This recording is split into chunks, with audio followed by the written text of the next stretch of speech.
Hopi Summer is the story of friendship, a friendship between two women from very, very different cultures. In 1927, a family from Worcester, Massachusetts, decided to pull their children out of school, take them on the adventure of a lifetime. Maud and Carrie Melville, a mathematics professor at Clark University, decided to pull their children out of school for 9 months. They took off on a journey around the United States, 17,671 miles. They purchased their camping gear and had it all shipped to North Carolina and left in September. They went off and went down to North Carolina, picked up their camping equipment in their Model T Ford, and then set off down through Florida, across the southern part of the United States, heading west. And one of their daughters had a very specific request. Her best friend's aunt, Dorothy Humes, was a missionary, Baptist missionary at the Hopi Mesas. And she very much wanted to see what this was all about and visit her best friend's aunt.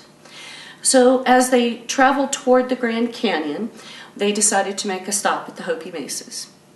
Planning only to spend a day or two at the Hopi Mesas, they actually ended up spending 8 days. During the 8 days that they were at the Hopi Mesas, they visited, of course, Martha Jr.'s friend's aunt, Dorothy Humes, and found out that they were doing Baptist missionary work on the Hopi Mesas. They went from first mesa to second mesa to third mesa, and all along the way, they met people and made friends. But in particular, Maud, the mother of the family, made friends with a woman named Ethel Muchvo. And Ethel, similar to Maud, was a mother, was trying to raise her family the best way that she possibly could, who came from a pottery tradition and had 12 children.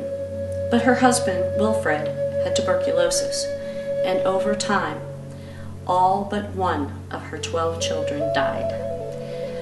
That last child, Vivian, is alive today and is very active in ceremonial life on the Hopi Mesas. Ethel made tulip vases, which were very popular in the 1920s. And again, remember, this occurred in 1927.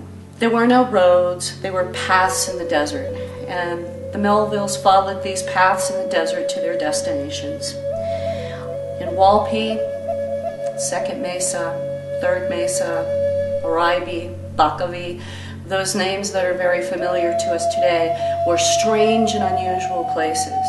Maud wrote in her journal in June of 1927 that never in her life had she seen such a wondrous place, and it was something that could not be described in a journal. They stayed at Hopi for these 8 days, learning about the people, learning about the culture, collecting pottery, baskets, kachinas, the same thing that anybody with an interest in Indian culture would do today.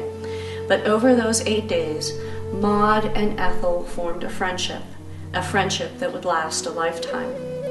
The friendship resulted in an exchange of not just ideas, but culture.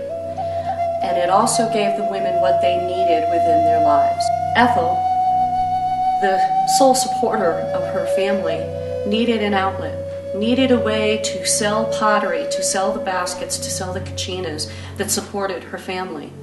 Obviously, in the Depression in Arizona, not too many people were buying.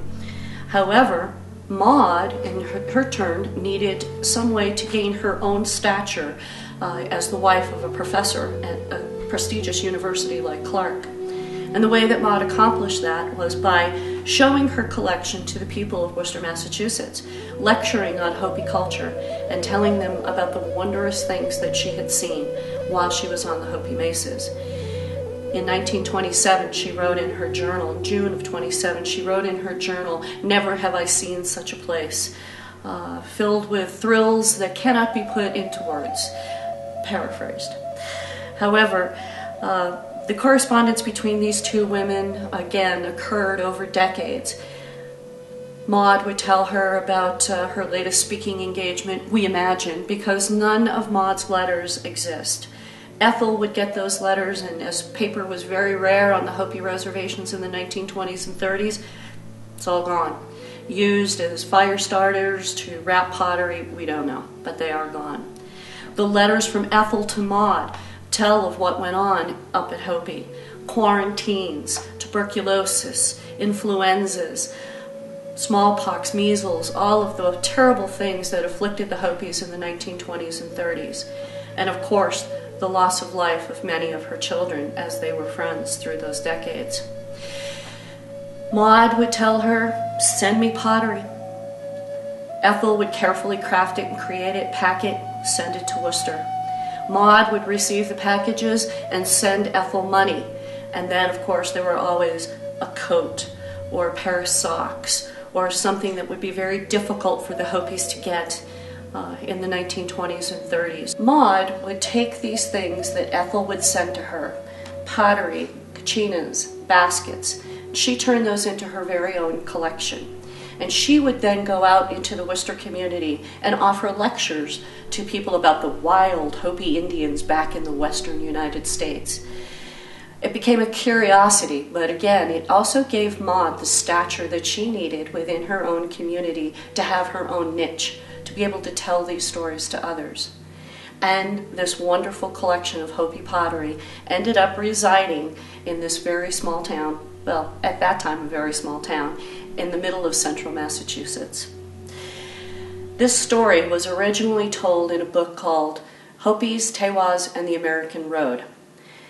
Not a very pleasant story. It was basically a book that documented their trip, showed the artifacts that they collected. But when this author from Arizona, Carolyn O'Baggy Davis, was back east visiting with her daughter in Sturbridge, Massachusetts, she came across a newspaper that had images of the Hopi mesas. How unusual. She had to investigate. Carolyn O'Baggy Davis is well loved by the Hopi people as a person that accurately, respectfully tells their story. So Carolyn looked into it and found out that these wonderful photographs were actually being published by a gentleman by the name of Robert Arnold. Robert Arnold, as it turns out, is Martha's son. Robert treasured these photographs from his grandmother and wanted to tell people again in New England about this wonderful culture of the Hopi Indians in Arizona. The collection was given to Wesleyan University over 38 years ago, where it currently resides.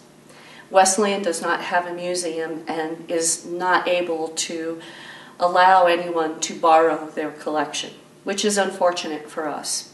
However, Greg Schaff, Angie Schaff, who own a wonderful collection of Hopi pottery and Hopi items from the 1927s, have gratefully allowed us to borrow their collection so that we can show you in Hopi Summer the kinds of things that intrigued Maud Melville, the kinds of things that she wanted to study and learn about and share with those people back in Massachusetts. So thank goodness Robert Arnold put those images into the Sturbridge paper. And thank goodness Carolyn O'Baggy Davis was there to see them. Because Carolyn then took that story, delved in, read the letters that had gone unpublished all this time, and realized what a deep and wonderful cultural exchange these women had in 1927. And it turned into the story of a friendship between these two women. The happiness, the sadness, the loss, the joy, marriages, children dying, everything that you can possibly imagine are contained within those letters. Ethel and Maud and their friendship, retold through these letters, are not only touching, but it also demonstrates clearly that these women really had a great affection for each other, and that over time they benefited greatly from each other. That is the story that we will be telling in Hopi Summer. We are also going to hopefully recreate a little bit of that friendship. Throughout the exhibit, we'll have a few very special events. And one of those very special events is going to be our Hopi Quilt Show and Sale. And we're doing that in cooperation with the Lonesome Valley Quilters Guild. 8 Hopi quilters will be coming down to Prescott, and they'll be spending a weekend here. And they'll be spending time in the homes of the quilters from Lonesome Valley. It is our hope that women with similar interests, quilting, which is now one of the prominent activities for women up at Hopi will join these two groups together, and that these women will again form lasting friendships, much like Maud and Ethel did. We see Ethel's life quite clearly through Maud's lens in her letters, and it is a story to behold, and we are anxious to share it with you and let you experience that cultural exchange that goes back almost 100 years.